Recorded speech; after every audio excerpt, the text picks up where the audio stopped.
Salut les voyageurs et les passionnés de technologie, bienvenue sur ma chaîne, la chaîne de Benji Around the World. Si vous suivez mes aventures, vous savez que ça fait 4 ans que j'ai tout quitté pour parcourir le monde. Et en ce moment, je suis en Turquie, donc c'est une situation un petit peu compliquée avec le Covid. Je suis semi-confiné, donc je reste pas mal chez moi. Et je me suis dit que ça pourrait être l'occasion pour lancer un nouveau format de tutoriel pour vous expliquer des choses que je fais au quotidien sur mon ordinateur, liées donc à mon domaine, à savoir la vidéo. Et donc je me suis dit, première vidéo, ça pourrait être intéressant de vous expliquer comment faire des montages vidéo, puisque c'est une question qui revient assez régulièrement. Vous m'envoyez des messages assez régulièrement en me disant comment tu fais tes montages vidéo, quel logiciel tu utilises et tout ça. Pour resituer un petit peu le contexte, il y a 4 ans, donc quand j'ai tout quitté, j'avais acheté une petite caméra de chez Sony, qui était la X3000, quelque chose comme ça, qui m'avait coûté 400 € à l'époque, et je me suis lancé comme ça à l'aventure. J'avais jamais vraiment enregistré de vidéo avant, j'avais aucune idée de ce qu'était la vidéo, le son et tout ça, et j'ai commencé à prendre la caméra en bas comme ça, à m'enregistrer, et le résultat était catastrophique. Je vous remontre une vidéo pour illustrer un petit peu un court instant, et vous allez voir de quoi je vous parle, vous allez comprendre que c'était vraiment pas terrible. Donc là on est dans le parc Tassic, je vais t'emmener au niveau des chutes d'eau. 1, 2, 3, chutes d'eau. C'est parti, je vous emmène, tu vas voir. C'est parti, tu vas voir. Il y a un système électrique un peu bizarre.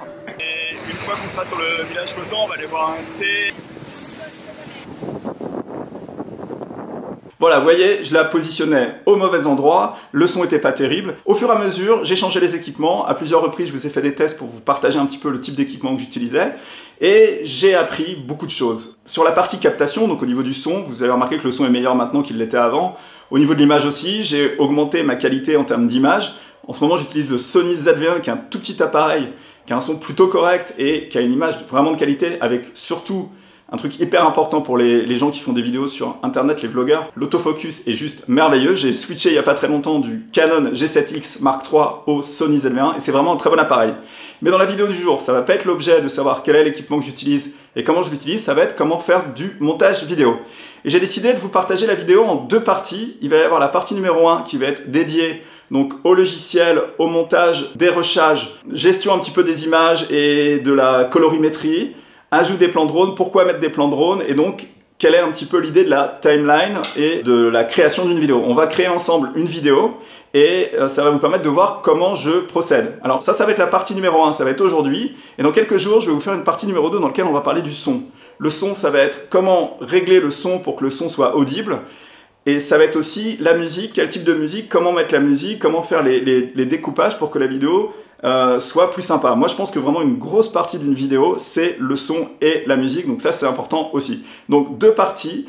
Première partie, on va commencer maintenant tout de suite avec le logiciel, donc c'est Final Cut que j'utilise puisque j'ai commencé sur Final Cut avec mon Mac, j'ai toujours fait mes montages dessus. Il y a d'autres logiciels.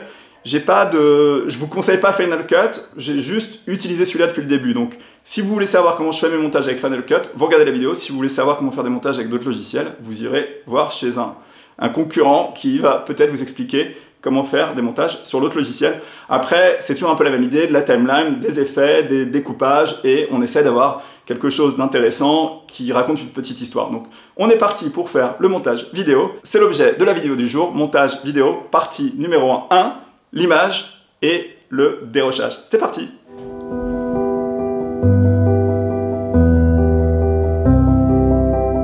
Final Cut Pro, donc ça c'est le logiciel moi que j'utilise, Final Cut Pro, pour faire mes montages depuis plus de 4 ans. J'utilise Final Cut pour tous mes montages vidéo.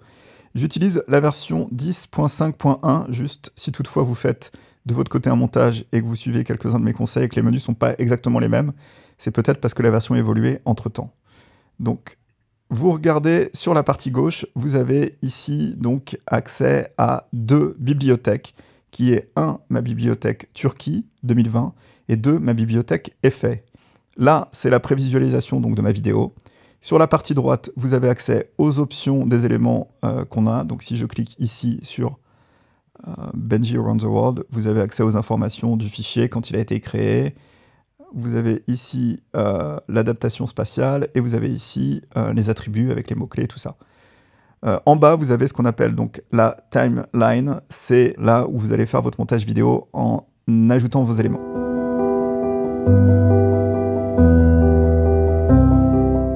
Donc je vais déjà, avant de commencer le montage, je vais vous parler de mon dossier, de ma bibliothèque effets et de mon projet effets qui est ici déjà ouvert et qui est un projet dans lequel j'ai tous mes effets, mes éléments, mes transitions que je peux récupérer. Donc je vais dans mon dossier et ce que je fais, c'est qu'ensuite je les copie dans le projet sur lequel je suis en train de travailler. Donc par exemple ici, on a le titre.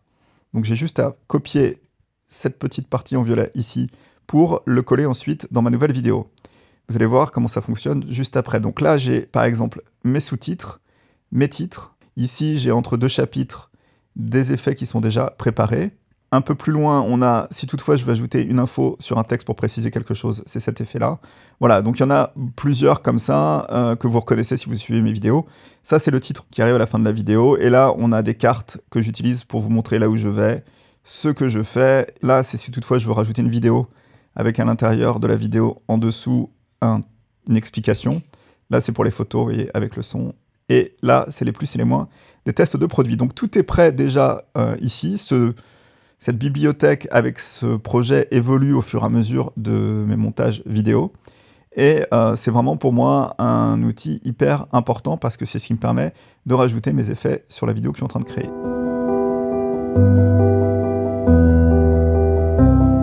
Donc on retourne sur la bibliothèque Turquie.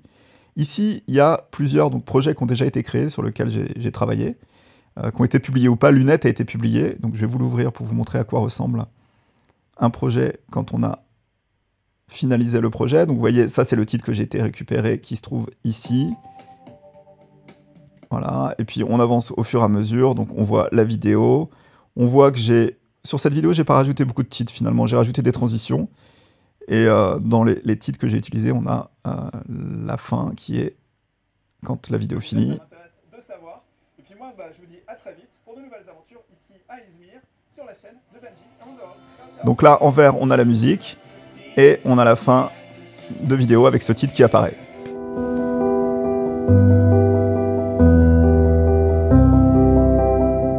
Donc là, on retourne dans Turquie et on va aller dans Urla. Dans Urla, j'ai déjà fait le travail d'importer tous mes éléments qui étaient importés, donnés ici.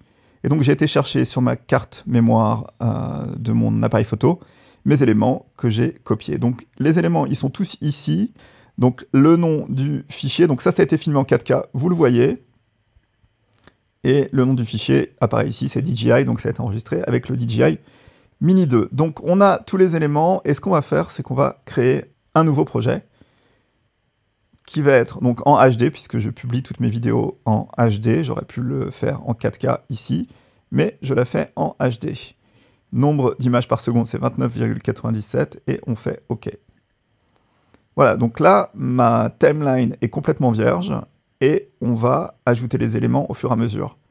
Alors, un exemple ici, c'est que finalement, on a donc la vidéo qui démarre comme ça. Je vais aller dans Effets, chercher mon titre, hop, qui est ici. Je vais le coller au début, donc il est un peu plus long. Vous allez voir, ça n'a pas d'importance, puisqu'on va rajouter d'autres éléments en dessous. Le titre, donc c'est Turquie visite de Urla. Voilà, donc je peux éventuellement rallonger ma vidéo un petit peu si je veux. Comme ça. Et on a déjà le titre qui apparaît. Je retourne donc dans ma bibliothèque Turquie et j'ai fait une petite intro. Donc, qui commence par salut les amis ou salut les voyageurs. Donc je m'assure avec, on voit ici avec l'audio que le son commence ici. Donc je fais I pour commencer la vidéo. Salut les voyageurs et les passionnés de technologie, nouvelle vidéo qui commence aujourd'hui ici à Izmir et c'est la suite. Ensuite, je rajoute la vidéo dans ma timeline. Et comme je vous dis Izmir, donc ce que je vais aller chercher, la carte d'Izmir. Voilà. Nouveau vlog, c'est parti. Donc ensuite, qu'est-ce que j'ai d'autre dans mes rushs? Alors, ce que je peux faire aussi, c'est retirer cette partie droite, retirer cette partie gauche et avoir accès à tous mes rushs ici. C'est un petit peu plus pratique et au moins, c'est plus facile de s'y retrouver pour dérusher. C'est ce qu'on appelle donc dérusher, c'est-à-dire aller chercher brut depuis l'appareil photo, les vidéos et les ajouter les unes après les autres. Voilà, donc je fais mon petit i au début de la vidéo, mon petit a pour décider à la fin où je coupe, et je rajoute avec la touche E, donc ça c'est vraiment très simple, et ça donne ça. Voilà. Ensuite, j'avais enregistré Mustapha. Voilà, donc là on a une vidéo que j'avais enregistrée avec Mustapha, où on parle de l'appareil photo, et donc on ajoute cette partie-là ensuite. Voilà, et je rajoute ça toujours avec la même technique. C'est I pour décider à quel endroit sur mon plan je commence, O pour décider à quel point j'arrête, et E pour le rajouter dans ma timeline. Donc ça, c'est la partie un peu longue, c'est-à-dire que c'est là où on va devoir ajouter les uns après les autres tous les plans. Donc là, c'est tout ce que j'ai capturé donc, sur ma journée de vlog, et c'est la partie un peu fastidieuse qui prend du temps, c'est-à-dire de rajouter les plans les uns avec les autres. Donc je vais faire ça, et une fois que c'est fini, je vous montre quelle est la prochaine étape dans donc, le montage vidéo sur Final Cut. Donc j'avance sur ma timeline, et je vous montre ça juste après.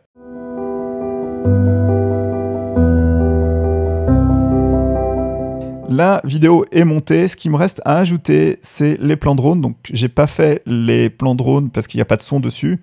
Donc là, les plans drone, je vais donc toujours dans mon projet Ourla, et je vais chercher les plans qui s'appellent DJI. Donc des plans drone, j'en ai 1, 2, 3, 4, 5, 6. Et les plans drone, ils sont là pour illustrer, pour rajouter un contexte à ce que je raconte, à ce que je dis, ou pour introduire un endroit dans lequel je vais. En fait, c'est vraiment un outil indispensable, le drone, quand vous êtes en voyage, puisque ça vous permet de faire des plans magnifiques, et ça vous permet de prendre de la hauteur, de prendre du recul pour vraiment bien illustrer. Donc l'idée là, ça va être de prendre mes plans drone, de regarder à peu près ce que j'ai, de récupérer le meilleur de ce que j'ai, et de les insérer ensuite à l'intérieur de ma timeline pour donc rendre la vidéo plus intéressante, plus captivante, avec donc ces fameux plans drone. Donc on fait ça tout de suite, et on regarde ce que ça donne.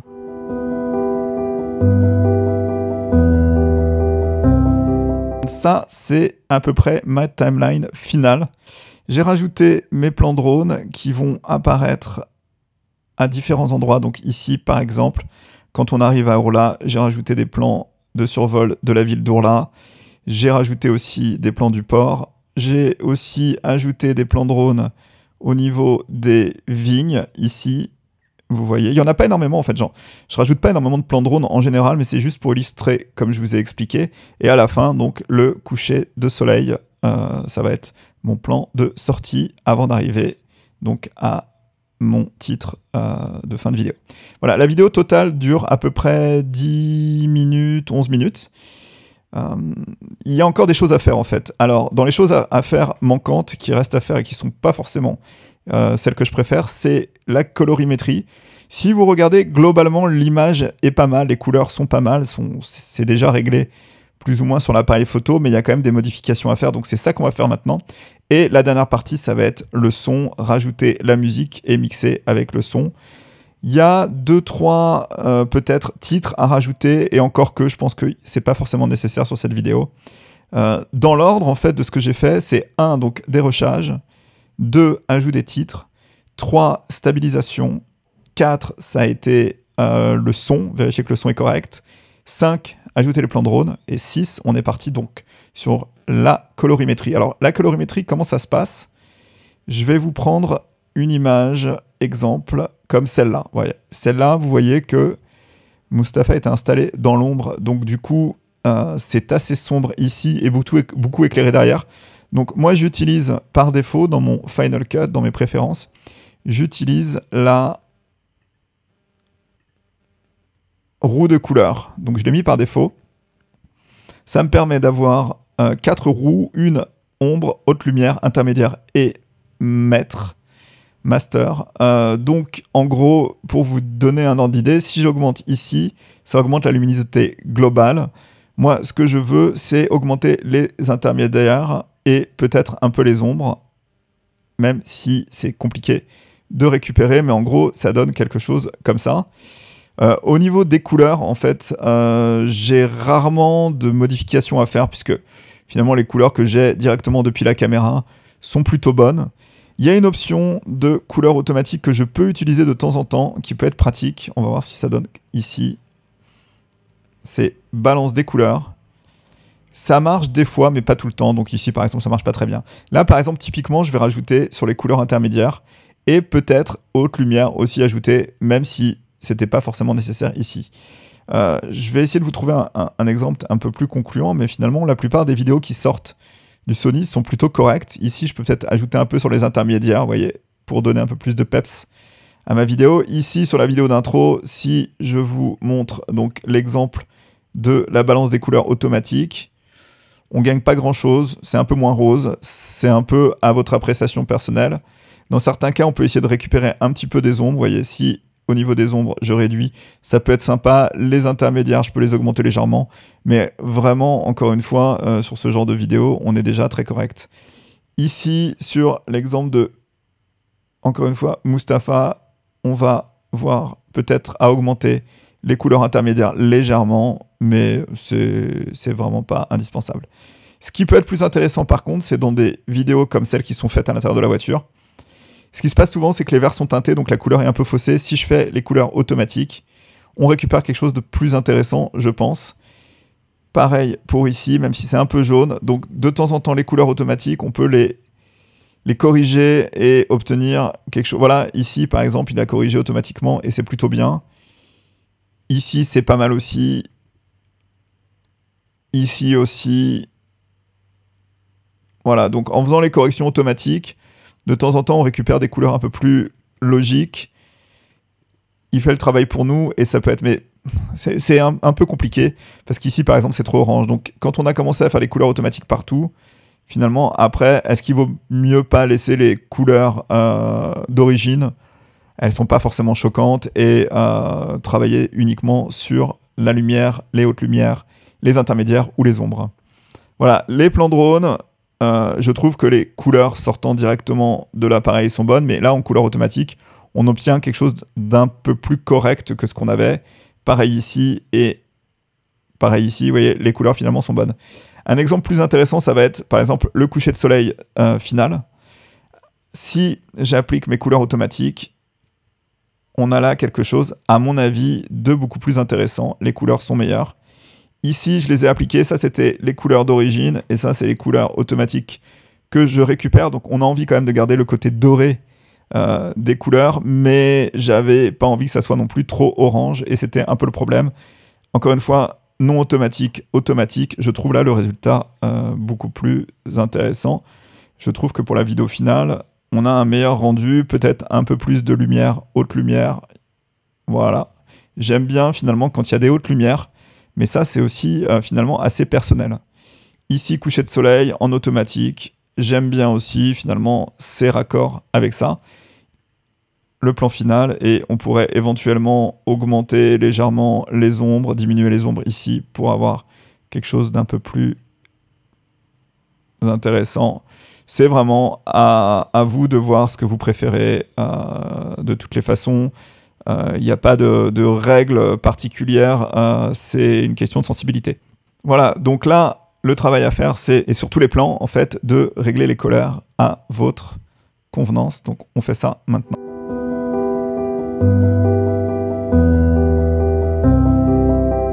Et voilà, la vidéo va s'arrêter ici. C'était la partie numéro 1, première partie du tutoriel de comment faire des montages dans Final Cut Pro sur Mac. On a vu comment dérusher, on a vu comment donc récupérer les plans et les mettre directement dans la timeline les uns après les autres en respectant la chronologie, l'ordre à peu près logique. On a ensuite modifié un petit peu les couleurs pour que ça soit cohérent. On a rajouté les plans drone pour prendre du relief, pour prendre de la hauteur et illustrer la vidéo. Donc on a quelque chose d'assez sympa. Il reste la deuxième partie qui va faire l'objet d'une autre vidéo qui va parler donc du son et de la musique. Donc si vous avez aimé la vidéo, mettez-moi un petit pouce. Si vous avez trouvé ça intéressant et que vous avez envie de voir la prochaine vidéo, n'hésitez pas à vous abonner. C'est une chaîne qui parle de voyage, de technologie, et de temps en temps, je vais vous faire des tutoriaux qui vont vous expliquer comment je fais mes vidéos. Donc si vous n'êtes pas abonné, pensez à vous abonner. Et donc moi, je vous dis à la prochaine, dans une prochaine vidéo tuto, Final Cut, le son et la musique. C'est la prochaine vidéo. Abonnez-vous. Ciao!